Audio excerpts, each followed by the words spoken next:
अस्सलाम वालेकुम गाइस। आज मैं एक्सप्लेन कर रही हूँ टॉपिक के मैप, जिसे हम कर्नॉफ मैप भी कहते हैं। के मैप ये वो टेक्निक और वो मेथड है जिससे आप एक बूलियन फंक्शन को सॉल्व कर सकते हैं, उसको आप मिनिमाइज़ कर सकते हैं और उसको रिड्यूस्ड फॉर्म में आप लिख सकते हैं।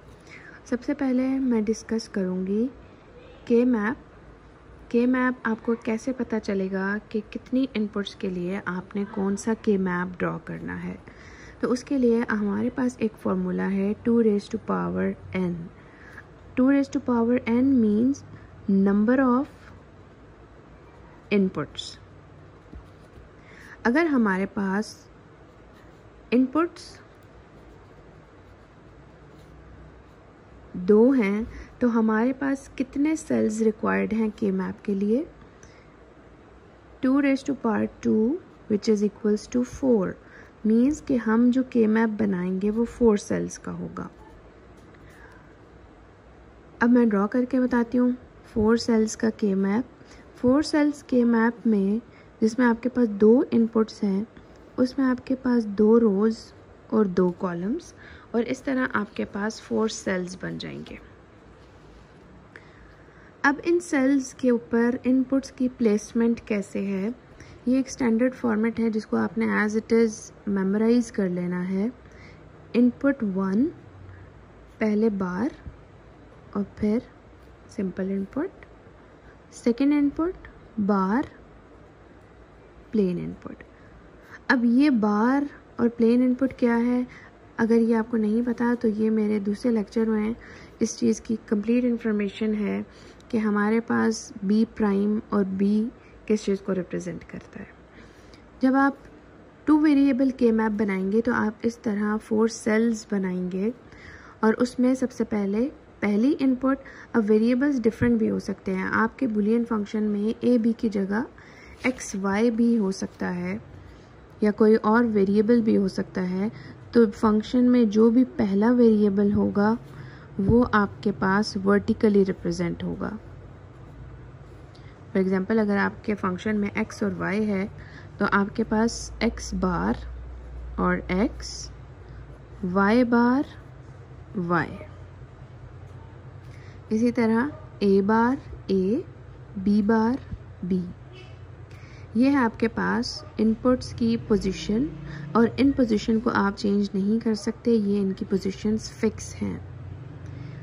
दिस इज 2 वेरिएबल के मैप। अब हम इसको सॉल्व करते हैं एक एग्जाम्पल से। f is equals to a b bar और a बार b। अगर मुझे ये फंक्शन गिवन है और क्वेश्चन है कि आपने इस फंक्शन को सॉल्व करना है यूजिंग के मैप, सबसे पहले आपने आइडेंटिफाई किया कि गिवन फंक्शन में कितनी इनपुट्स थी। तो आप देख सकते हैं कि गिवन फंक्शन में 2 इनपुट्स हैं। इनपुट की स्टेट चेंज होना मैटर नहीं करता, इनपुट्स डिफरेंट इनपुट्स जो हैं उनको आपने काउंट करना है, और वो आपके पास है ए और बी मीन्स 2 इनपुट्स। तो आपने इसी तरह पहले एस्टिमेट किया 2 raised to power 2 मीन्स आपने 4 सेल्स बनाने हैं। 4 सेल्स बनाने के बाद आपने इनपुट्स की पोजीशन ऐसे मार्क कर ली।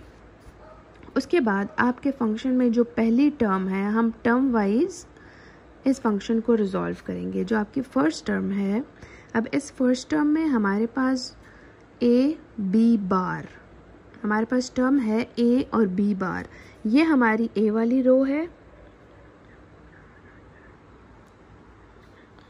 ये हमारी ए वाली रो, और ये बी बार मीन्स कि ये वो कॉमन सेल है जहाँ ए और बी बार है।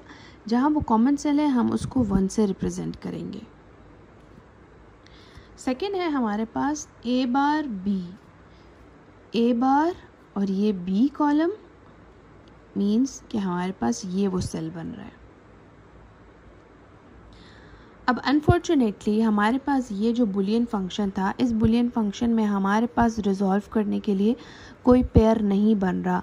आपके पास के मैप फंक्शन को रिजॉल्व करने का रूल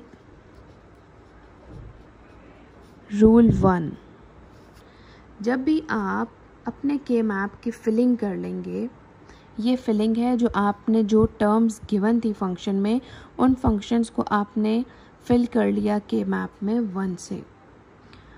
एम्प्टी सेल्स को हम किसी भी नंबर से या डिजिट से रिप्रेजेंट नहीं करेंगे, उनको हम ब्लैंक छोड़ देंगे। जब आपने 1 मार्क कर लिया, उसके बाद आपने देखना है number 1, rule number 1, consecutive ones vertically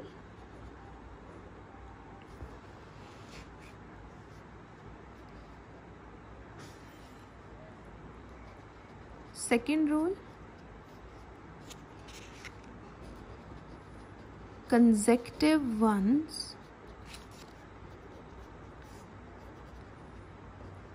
horizontally.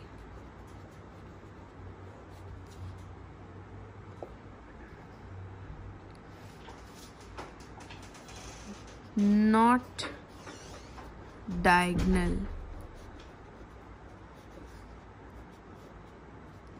आप जो भी वंस डायगोनल में हो उनको आप कभी भी रिजॉल्व नहीं कर सकते, उनका आप कभी भी रिड्यूस फॉर्म नहीं लिख सकते। This is rule 1 and rule 2।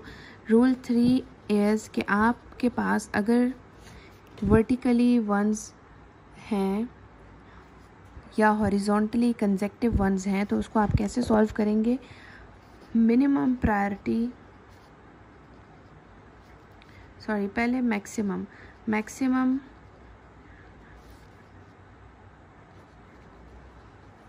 Priority set of 4 means quad. Second number पे आपके पास आ जाता है पेयर,